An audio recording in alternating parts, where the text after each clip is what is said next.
Hello, everybody. Welcome to Sports Skope. I'm your host, Robert Butler, on this 22nd, 2/22/22 day of 2022. Got a lot I want to talk about tonight. Going to take every angle to the Juwan Howard story. You know, what a great speech there by NIckSaban. I'm going to read some of his quotes. Very controversial, but you know, I thought it's a thing to say about leadership. I would say in that Trey Lance, been a lot of talk about him. I'll give you my take on that. But first, got to talk about the story that has been an issue, pretty much been the biggest story of the weekend. Quite frankly, the college basketball, there has not been any stories in college basketball. Not to really be over the top here or sarcastic, but this Juwan Howard story, it's the only buzz that college basketball has created. Now part of that's because of the NFL extending a week longer. The calendars got pushed back. The NBA All-Star game 1 week, Super Bowl, because the NFL is king. And I've been telling you guys that the whole time. The numbers bear that out. But as far as the suspension was concerned, I was okay with that. But I will say this. The media has not been totally honest about this, about Juwan Howard, okay?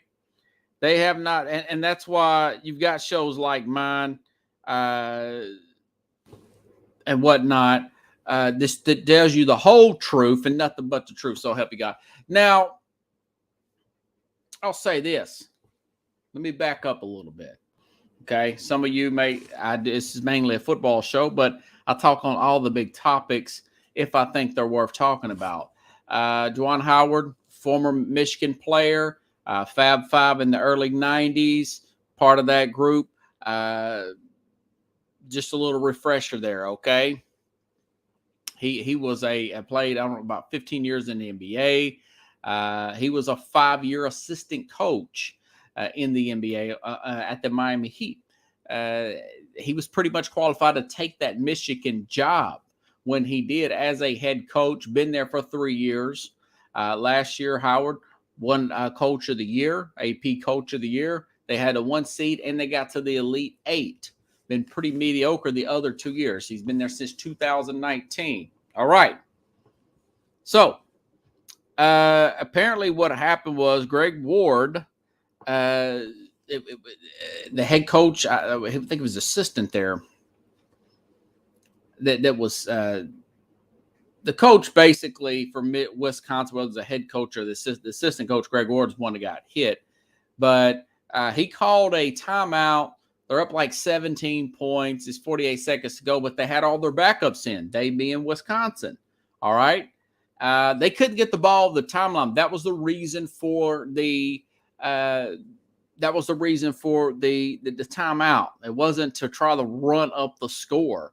They couldn't get the ball out of bounds. They're trying to hurry up and get the game over, so he calls timeout, puts his other guys in. And this is what he says after the incident, and he explains his side, and then I'll give you... Ziploc is designed to keep frozen fish fresh, so you can unlock today's catch. Then I'll give you Juwan Howard's side, and I'll explain something that nobody else has been talking about other than Jason Whitlock. On the win. This is Greg.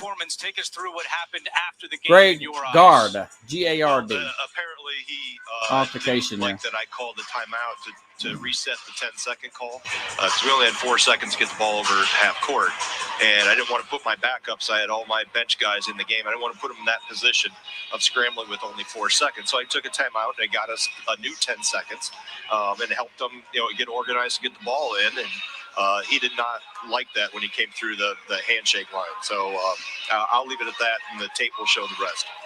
Well, Coach. Okay, that's his side of the story. Now, here is what Juwan Howard said. This is the coach's side. This is after he was ejected for no, that's a different one. But basically, there was no real remorse from Juwan Howard on this. He said, "Well, I didn't like the fact that that Ward called the timeout, and then he says that he hit him. He said that Greg Ward hit him. Looked like he was just trying to shake his hand to me. I've watched it about 5 times, and there was some stuff said there. So I don't know. It's just not a good look all around for Juwan Howard, I would say. And when I first saw this, I thought, well, I don't know if I would, be so harsh on Juwan Howard. However, a year ago, Howard is charged as the Maryland coach. You are the head coach of the basketball team. Yeah, that's right, Pickles. He's the head coach of the Michigan Wolverines. Okay, he took a swing at a coach. The last time I heard a coach, not a player, we've had some instances with the players over the years, was 28 years ago in college. John Chaney coming after, John Calipari when he was coaching for UMass, for crying out loud. So it's just a really bad look there for Juwan Howard. And again, and if it wasn't for a guy like Jason Whitlock, he's saying, listen, man, how come the mainstream media is not talking about the fact that this guy charged the Maryland coach last year and he had to be contained? It was some kind of disagreement there in that game. Okay, so he gets suspended for the rest of the regular season. I'll say this, and that's why I put thin ice there. The fact that he did charge another coach last year from Maryland, Pickles, and he actually punched a coach this year, and he's 49 years old. Pickles says it's immaturity and stupidity. Yes, he should be on thin ice. And the only reason he's not fired is because he did have them as a 1 seed last year in the tournament. They did make it to the Elite Eight. He was the AP Coach of the Year. My guess is they're mediocre this year. They're a bubble team. They're going to have to probably win their conference tournament to get in. They're close to like a 500 record type of team. He's 56 and 28 in 3 years. So that's what's kind of helped him, but he don't have the right momentum. And they just extended him. Junior says money talks. So they just extended him last year because of that run he made on. So the AD's looking at it from a perspective, well, if he didn't go on that run last year, they would have used this as a reason to fire him with calls so they wouldn't have to pay him. Now, the fact that he charged another coach in Maryland last year, the head coach did, not a player, and then he actually punched a coach this year with this mediocre season. I think next year will probably be his last year unless they have a year like 2019. That's my guess on Juwan Howard. He did pay his dues as an assistant coach. He was a 5-year assistant at Miami with the NBA there. I did not know that until I did some research on him. 56 and 28 is a pretty good record. But I will say this. If you add the punching in there, and that's what Pickle says with calls, Jason Whitlock, so black guy, he thinks it's because of the racial thing. He thinks that that's the reason why they didn't fire him with calls. I think that could be a small part of it, but I mainly think that it's the fact that he won last year. and they played well last year. And they're looking at that. But the truth be told, guys, just between us three, he will, if they don't make a good run next year with these two charging of coaches, what are you thinking? He's going to be, he'll get canned. He'll get canned next year. He'll get canned next year if he charges another coach like that. You know, they could probably fire him with cause then, but they just extended him. They probably, technically, they could have fired him after this. They could have, because that's a with cause. You assaulted a coach. You know, yeah.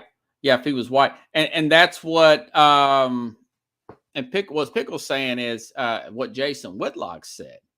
He's a black guy. He says if he was white, he said the media would have been calling for that. They would have been calling for him to be fired if the tables were turned. So I just had, and I got to play you guys this classic. This reminds me of John Chaney, if I can find it. And I think I archived it just before I got on the air. I got in a little bit of a hurry, and I accidentally archived it. But there's a John Chaney, I want to say, coming after John Calipari, and this was almost 28 years ago to the day, guys. Yeah, and it could have something to do with that. So John Chaney, this is how old in Bush League this is. This is the last time a coach, and I think Chaney, the former Temple coach, I think he was just mad because Calipari's a good recruiter. This was in 94. Remember, I want to say a year and a half later, 95, 96, Calipari ended up going to the national championship game with Marcus Camby, those Minutemen. They got put out by Kentucky.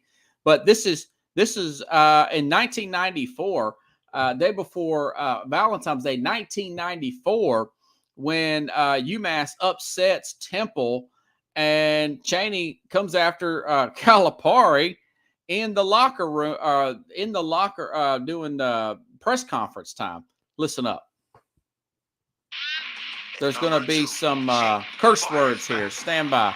I just got my ass blasted for giving them hell down in West Virginia. And here you get a hell of a job right here today. Good job.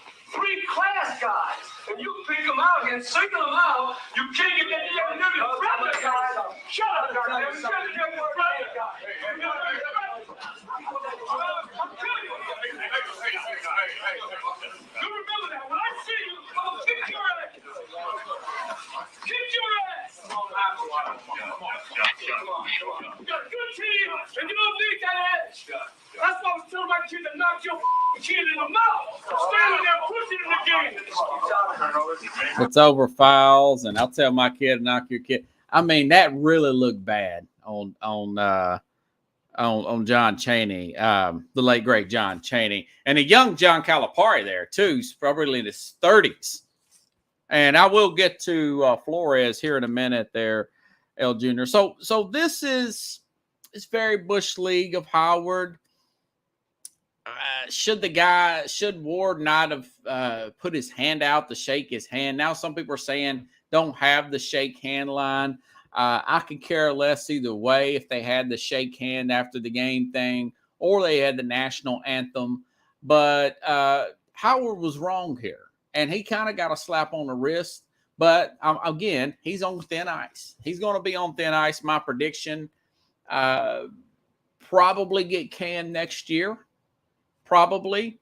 Not unless they go on a run. Winning kind of solves a lot, you know. But this whole Bob Knight era, John Chaney era, that's over with, you know. That is, and one thing about it is the players didn't even act. They acted more mature than he did. He's supposed to be the adult in the room. He's 49 years old, Pickles. So that is all I have to say about that. That is one of those wait and see type of deals. And since you mentioned that, El Jr., Brian Flores, Pittsburgh, I know he's suing the league and everything. He did not sign a non-disclosure after being fired because he was going to get paid with the Miami Dolphins. Brian Flores transitioning back to him. This looks like this is more of a Mike Tomlin type of move, a praise for him than it is for the Rooney family and the Pittsburgh Steelers. Tomlin is a guy who's had trouble in the playoffs. I want to say he hasn't won a game in the playoffs since 2014, if I'm not mistaken. And they're going through a lot of transition this year. Keith Butler retired. Their defense wasn't that good this past year anyways. They were 23rd total ranked defense and 32nd against the and 32nd against the run. So this says that Tomlin, this is a hot coach. Let's forget about all the forget about all the lawsuits and everything. Brian Flores was a hot coach. They had 2 winning seasons back to back. Okay. And this team, this Pittsburgh rush defense was dead last. They finished last in the league. They were 23rd ranked overall. Now he's going to be a linebackers coach, but I'm sure a lot of the football people in Steelers, and if you're a Steelers fan, you kind of wish that this would have came down a few weeks prior to it so he could have been the defensive coordinator. But instead, they hired in-house, and he's going to be like a linebackers coach, assistant coach there. In 2020, the Dolphins were 6th in points. They did take a step back this past. They went down to 14th. More of a middle-of-the-road type of team the Dolphins did this past year. But a lot of that was because their defensive line was bad and there was turnovers, field position type of issue. But I'll say this. Flores he's a good coach, and winning and having somebody, of course, Tomlin had to sign off. Pickle says Tomlin had to sign off. But typically, the coaches do hire their assistants, even in the Pittsburgh Steelers. So I don't know why people say that. Of course, the owners had to sign off on it. Ownership has to sign off on anything. But the coaches do have that kind of authority. I have read in the past that he doesn't have the authority that he should. Tomlin did. That's what Mark Schlereth said for an NFL player. But the guy's a good coach. It reminds me of Nick Saban when he hired Lane Kiffin. When he was trying to transition into being a better offensive-minded head coach and be more quarterback-oriented, start getting more 5-star quarterbacks going back to Saban. And you kind of guy's got some controversy, but he was kind of a hot coach, Lane Kiffin. But Saban looked at that. Hey, I need to help this team win. I'm secure. I kind of see that with Tomlin. You say, why is Tomlin insecure? Well, you're losing Big Ben this year. You're losing staff. You're losing your general manager this year, the Steelers. You have not, I want to say 2014, you haven't won a playoff game in several years now. It's not looked good, even though he's never had a losing season. Now, so he's looking at quality here, So I think it's a good hire. Not sure how Flores' suit's going to play out. I thought he may get blackballed too, but he didn't. I was really surprised about that. But I'll say this. I'm all about winning is everything, Yeah. And Junior says, imagine Flores as a linebacker traveling when Pittsburgh to play at Miami and Minnesota. Yeah, that's going to be interesting. Playing at Miami. there's a lot of investigations going on with Stephen Ross. And, if he gets found out, he may be, again, I was the first to call this story too, before the national media folks jumped on it.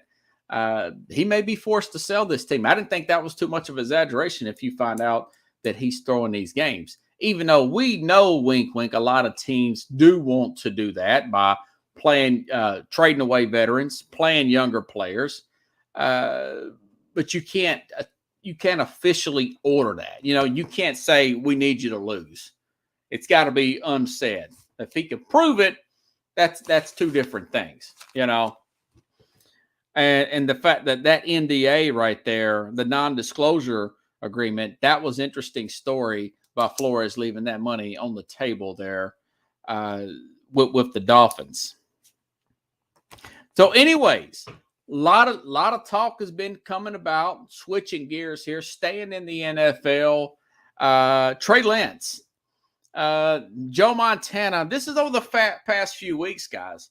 Joe Montana, Steve Young have both said, I think it's local radio stations up in the Northern California, San Francisco Bay Area, that Lance is not ready to play. They're saying he's not ready to play. You've got Booger McFarland. He's also saying that he don't think that Lance is ready to play. And, we've got free agency coming around the corner. We've got the NFL New Year coming up in the next few weeks. So teams are going to have to start having to make a move, whether they're going to trade Jimmy Garoppolo or not. This is what Booger McFarland said about Trey Lance. I just know this. Of all the rookie quarterbacks I know that make you laugh, Phil. Of all the rookie quarterbacks last year, I am the most concerned about Trey Lance. And that includes Justin Fields. I just think from an injury standpoint, he didn't prove he could stay healthy. From a quarterbacking standpoint, I didn't see enough to say, you know what, we can build around X, Y, Z. And I know Marcus loves the athletic component. He's built physically, but those attributes got him hurt this year. So, well, he was extremely raw. We knew coming in from North Dakota State that this guy was extremely raw. I said that. I saw him. But he's got arm strength. He's got the athletic ability, And quite frankly, when you give up 3 first-round picks to move up, you're mortgaging away your future, okay? This is a big offseason for Kyle Shanahan. And, of course, actually John Lynch as well. Their job's on the line. And quite frankly, players make the biggest jump because a lot of people are talking about maybe they should try to work out something with Tampa and bring Brady back. That's been the buzz. Well, Tom Brady.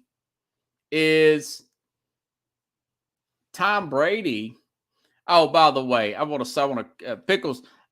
Hugh Jackson reneged that. He went back on that. Pickles says that Hugh Jackson said that about Cleveland. He later denied that. He walked it back. He walked that back.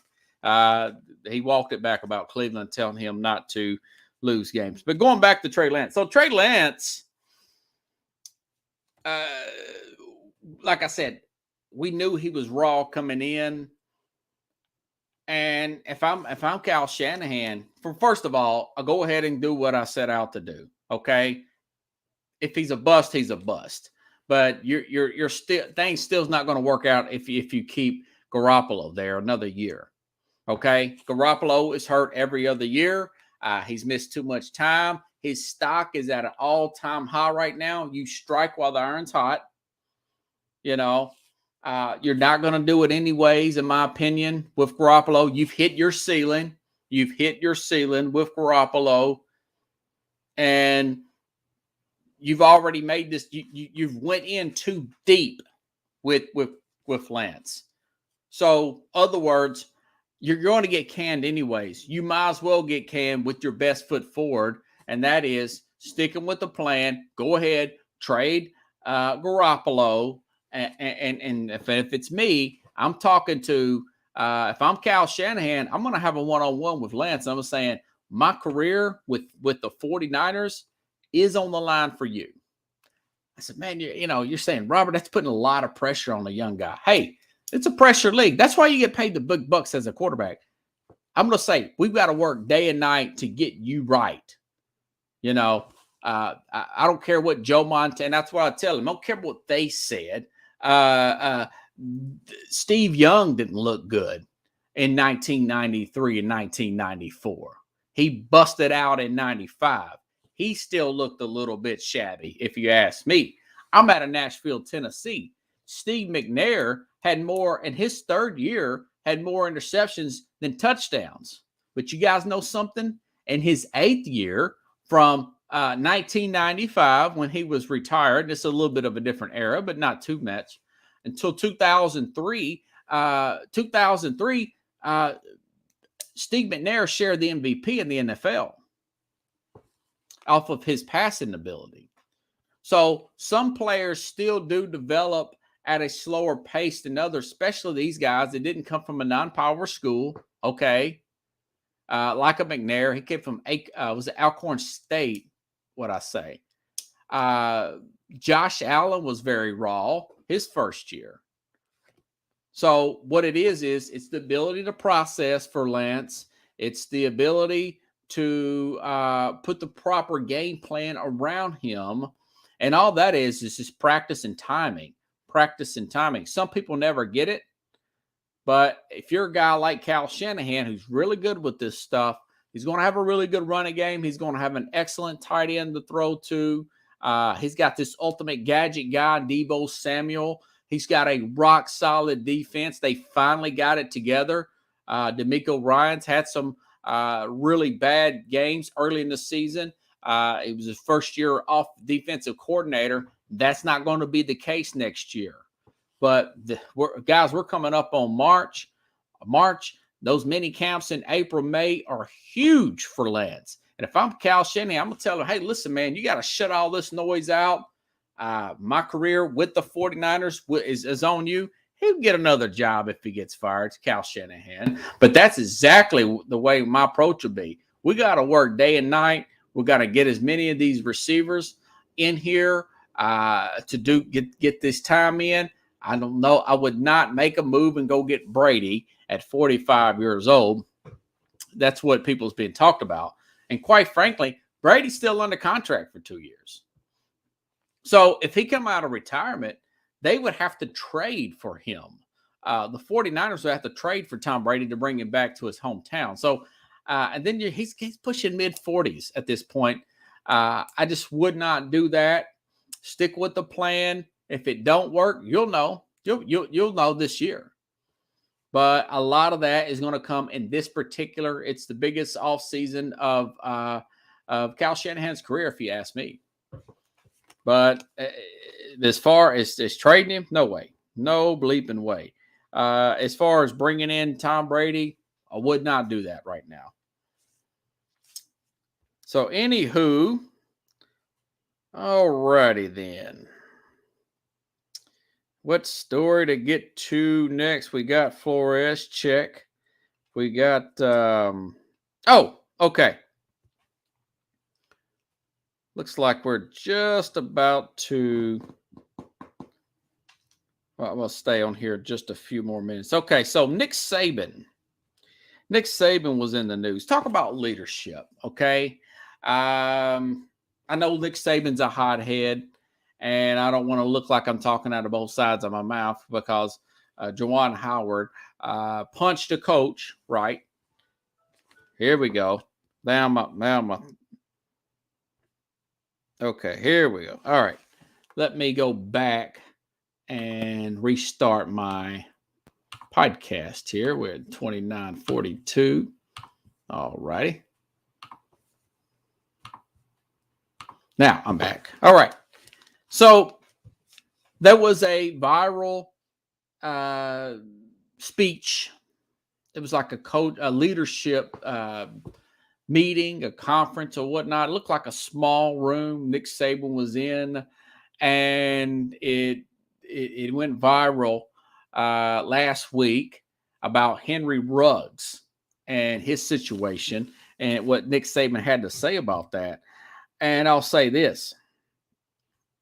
It was so seen as so controversial that whoever was in charge, whoever was recording that, the recording was taken off the internet. And they're trying to say it was some kind of copyright. No, it was politically incorrect. But the truth of the matter was, he's a brutally honest guy. And what he said, that kind of leadership, and I'm going to read the quote here in a minute off the article. Me reading it's not going to do it just, but it's not just picking on this country. It's the kind of leadership the world needs. And at a time where people's scared to say anything, this overly politically correct cancel culture society, this was just Saban at his absolute best. Okay. And he's talking about in a speech about leadership, Nick Saban. All right. And I'm looking for his quotes here. Okay. This is Nick Saban last week. I want to say this was Thursday, maybe Friday night. He says, quote, "If there was a player in Las Vegas who was drinking at 3 a.m. with his buddies and his girlfriend and somebody would have taken his keys away, it would have pissed him off." Quote, "It would have probably made him mad. He probably wouldn't have thought," he's talking about Henry Ruggs, Nick Saban, "he probably wouldn't have thought very much of you for doing that. But would he be better off now? Or is he better off where he was going 156 miles an hour and running his into somebody and killing them?" That's the part I think that was too controversial. And he doesn't have a career anymore. And he's a good kid, what Saban says. He goes on and says, he never had one problem on our team at Alabama. So what kind of friend were you?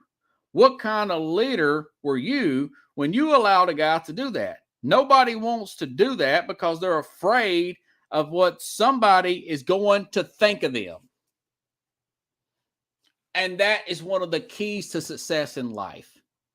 You know, once I stopped worrying about what you, people, everybody, thinking of me, that's when I got the courage to do this show and follow things in life. You know, I was listening to the late Rush Limbaugh about 2 years before he died, and in an interview, and I've heard this by other greats too. He was just a radio guy, and he says, once you stop worrying about what other people think of you, then the sky's the limit. The sky's the limit, because then you can concentrate on you and what you're trying to get done, rather than what am I going to think of this person thinking of me? You know, Howard Stern. I talk about radio people because I'm trying to get in radio. He says, once I stop doing that and just say what I really think, then that's when my career started to take off. And he said his wife in the movie Private Parts, he says, you know, you were really good that day. And he's like, what? This bit, that bit? She said, no, when you was just being yourself. And you, this quick story from the movie 1995, very funny. You want a good laugh? You can probably stream it somewhere, get it off of YouTube. There's no way it's already. Hold on, let me double check here. Okay, 9:50. I thought, okay, but he was telling about a new sponsor, and this new store was a grand opening, and he uses the term grand opening at the beginning of his read for this new store. And then he says, you know, this new store, in the next sentence, he says, we used to go there as kids. We had such a good time. We went to this store, this department store, did this and that. And then he said, okay, you caught me in a lie there. Okay. I just said it was a grand open. Then I talked about we were kids. I'm just a guy, a DJ making $250 a week, trying not to get fired. And okay, I apologize. I just got caught in the lie. And he said his wife said that was great. That was great. That was just, And then there was another story where he's in the middle of a story and the station manager is saying, no matter where you're at in this story, no matter what you're working on, twice an hour, you're supposed to say the time and temperature outside. And then Howard says, okay. Howard Stern says, last night, my grandmother, she got hit by a garbage truck. It's really bad. It killed her. Couldn't believe it. By the way, it's 38 degrees outside. It's 6:42. So anyways, so he goes back and says that. It was really funny. But that's going back to Nick Saban, for saying that. He's a hardcore coach. I've seen him get in coaches' rear ends. Speaking of Lane Kiffin, they were blowing out a team like Bowling Green State or somebody, and Kiffin calls a bomb when they're up big. Now that was kind of a rubbing it in type of thing. They turn the ball over. Alabama does. And this is a meaningless game and a blowout. But he did not do what Saban said, and Saban is wearing him out on the sideline. Kiffin probably deserved it, okay? But for the most part, this guy's fair, and he tells a straight shooter. But going back to what he just said there about Henry Ruggs and all that, that reminds me of something my dad would say. That reminds me of something that quote, I just read, long quote by Saban, of a guy named Tyrone Copeland, Mr. Tyrone from my men's Bible study. That's something he would say. This guy used to, long story how I got in that Bible study. He's an older black guy. He looks like the janitor from the movie Rudy. I think his name is Charles Dunton is the actor's name. Looks like him. Sounds like him. Charles S. Dunton, D-U-T-T-O-N. And Tyrone was that kind of guy. Meant well. He'd tell you straight up like it is and fix it. But that kind of leadership in this world right now is missing because we're too afraid to hurt people's feelings. Now, I am a millennial. By the age groups, I'm a millennial, which we don't like people to holler at us and all that stuff, okay? I'll break my back for you if you're telling me in a respectful way to correct something. But if you embarrass me, even if I'm wrong, then my defenses go up. That's some millennials. But that can be taken too far where we're walking on eggshells because we're too afraid to hurt the millennials' feelings, that we're not telling them the truth to set them free. He's talking about saving Henry Ruggs' life. Now, I disagree with Nick when he says that his life's over with. I think he'll probably do a little time. I think he'll probably be sued by that girl's family, rightfully so. And I think he'll be under 30 years old, and I think he'll have a shot. There's other players have came back from worse and played in the league. Okay? Leonard Little had an accident with the... So millennials, they're a sensitive group, the Generation Zers. But you can talk to them. You just have to go about it the right way. But you can't walk on eggshells because then you're hurting them. Look at a guy like Sean McVay. He's 36 years old. He's even younger than me. But I'll give McVay credit.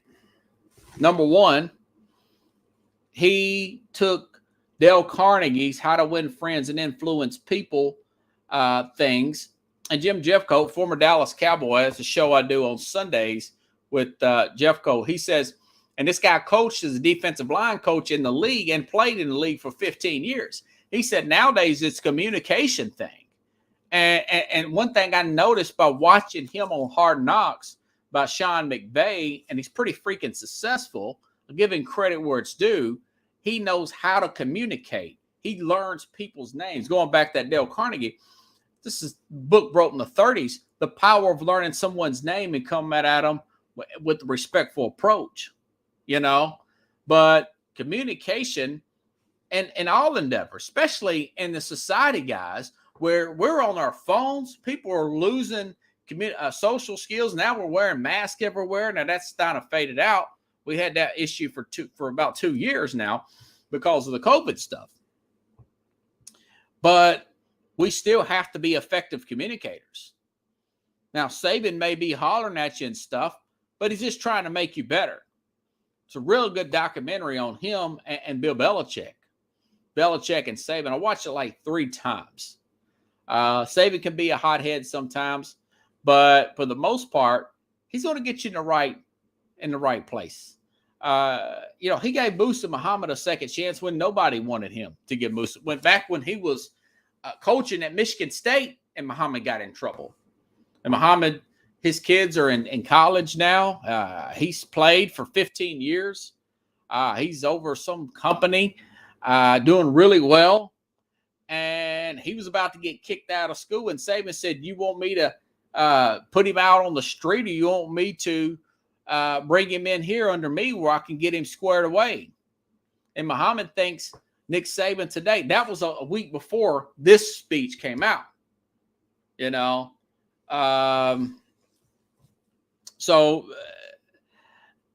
You know, that stuff like that, it's really going to separate a guy like Nick Saban from the rest. And I hope that can get emulated and not forget to, sometimes we have to tell people the truth, whether they don't want to hear it or not, and it'll set them free.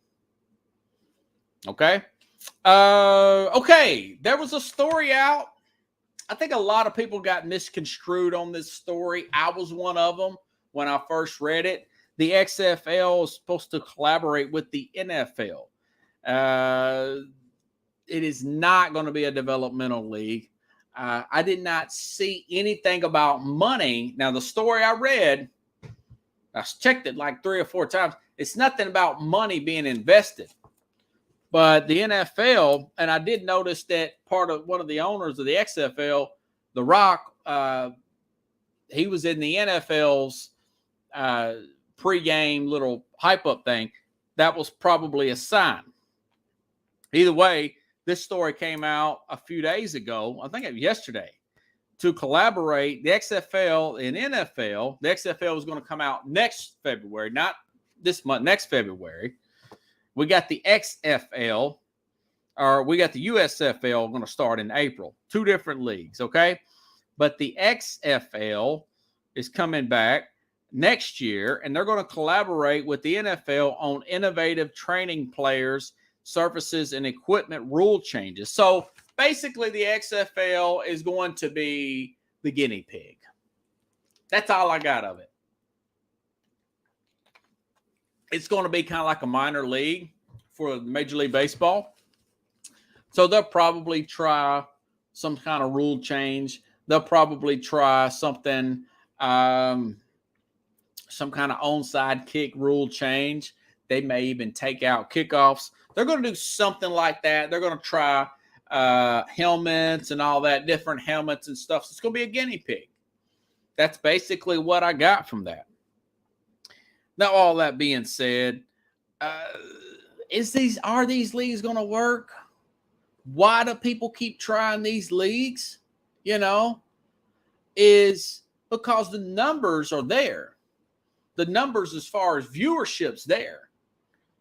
But you have to have must-see TV. You have to have, and these leagues have had this, network support. But I noticed in the past, the AAF lasted 1 season. The XFL, it's a 2-time loser, okay? It's a 2-time loser because they all came on at different times. This week it's on this time, and this next week it's on that time. The NFL on the 2nd week of September, noon Central, 1 p.m., you're going to have a slew of football games on there just like clockwork. And between the XFL, the AAF, the Arena Football League, these type of leagues, you have to have the ownership to have in mind that we could probably go 5 or 6 years and not make really turn a big profit here. We're going to have to play the long game here. This is not going to develop overnight, okay? And the USFL return, that's going to be in April. Fox has got to deal with them. The XFL will probably go back to NBC, my guess, but none of that's been disclosed yet. And it's not going to be a developmental league. What does that mean? Just like we saw the draft, I retweeted the draft of the USFL, the United States Football League. Shane Patterson was number 1 pick. That was a former quarterback of the Michigan Wolverines. So you're going to get guys who couldn't quite make the NFL. They get another shot. Tommy Maddox played for the original XFL back in 2001, I think. And he ended up being the Pittsburgh Steelers quarterback for years. So it can happen. Tyler Heineke played in one of those leagues.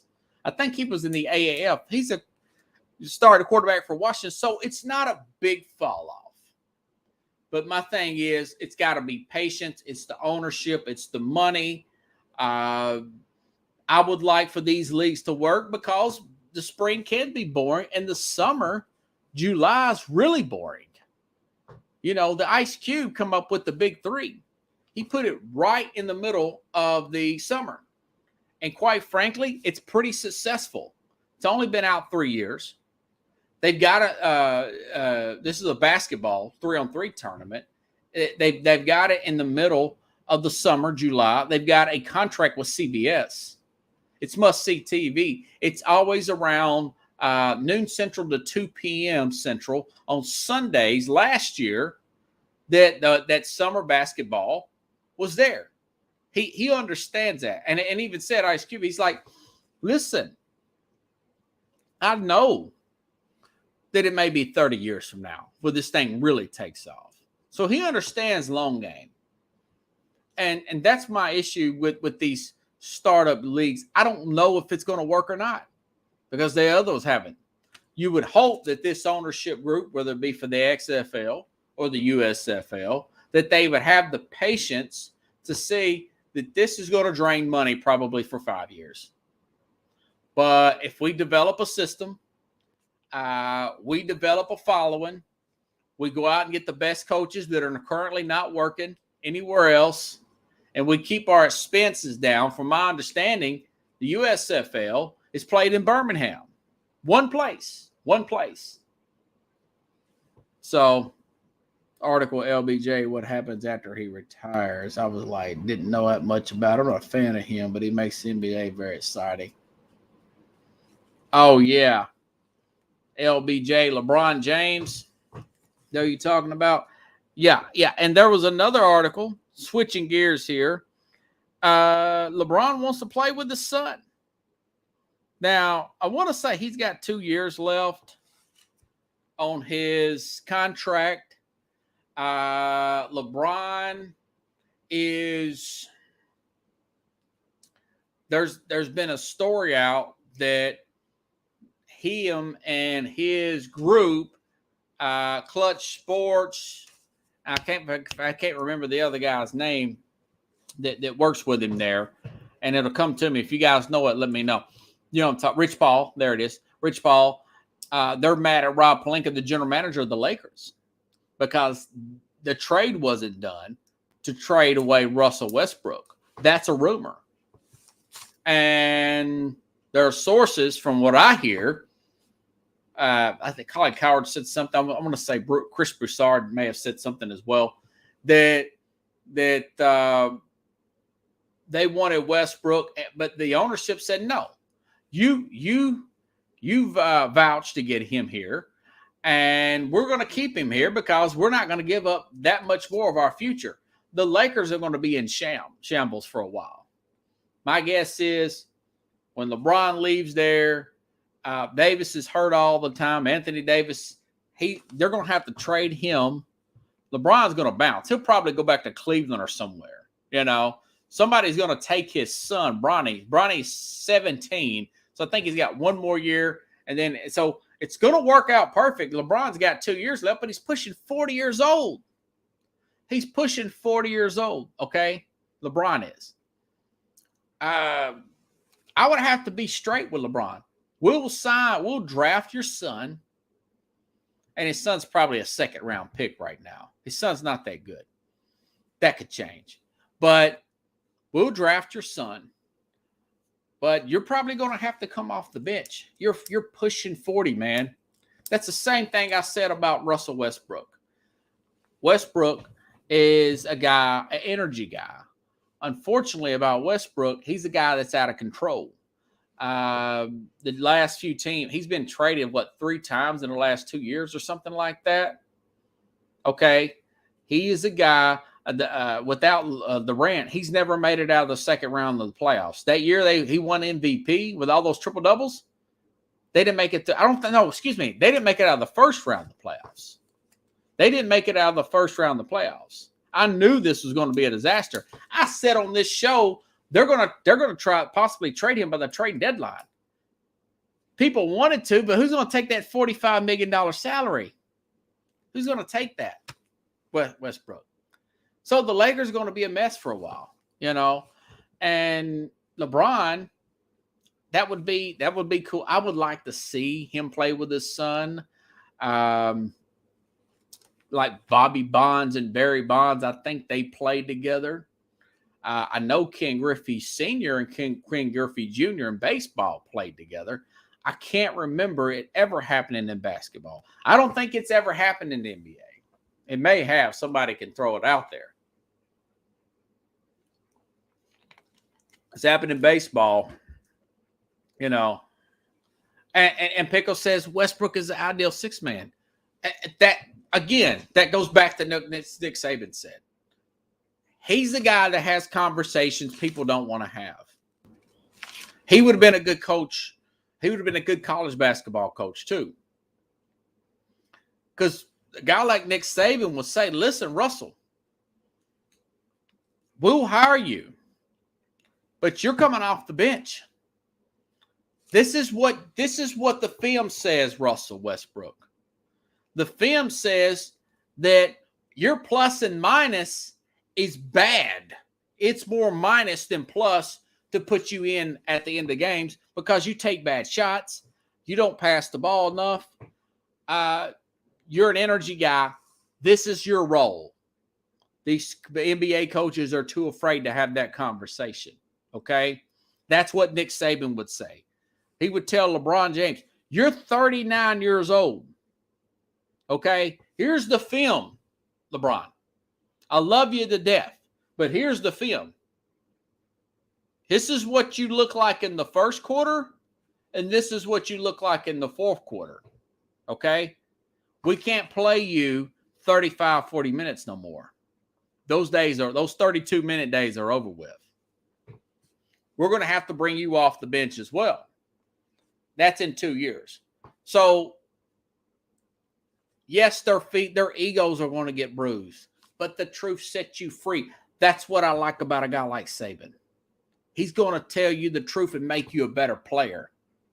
These coaches, this is too much of a players' league right now in the NBA. Thank you, L. Jr. That was a good transition for the program. All that being said, I would like to see the guy. I really want to see that. I really want to see LeBron play. I don't care if it's in Washington. It would be funny if it was in Washington, Wizards, like Jordan was, right? When he came back for the third time. It was the second comeback, right? Yeah, when Jordan came back. That would be full. Or if it was a team like Utah, New Orleans, some of these real small oddball here in Memphis, play with Ja Morant, LeBron come off the bench and play with the guy like Ja Morant. I would love that. Here, I'm out of Nashville. A few hours down the road, I'll probably go see a 40-year-old LeBron play. Even if he looked good for 10 minutes. But that it would be a minutes thing. I would have to keep LeBron's minutes down. We'll bring his son in. You're still worth it, So anyways, guys, if you like the show, share the show. There's no Thursday show for a while. I will be back on next Tuesday around 8:45, 9 p.m. Central Time. I will be on the Mac and Jack show. You can look on Mac, MACS Sports. I'm on there with Jim Jeffcoat, former Dallas Cowboys. Mac and Jack is a Hall of Fame writer. Really good show. It's called This Week in Sports at 7:30 a.m. Central Time on Sunday. And, of course, I'll post it here on Sports Skope. You can see my part. Come in around the 30-minute mark. Look for that to be posted later on Sunday morning, okay? In the meantime, I'm still looking for jobs and saving back money and trying to make that next move to get out of the job I am now so I can give you more sports opinions and more sports talk, okay? Have a good night, everybody. I will see you otherwise this time next week here on Sports Skope.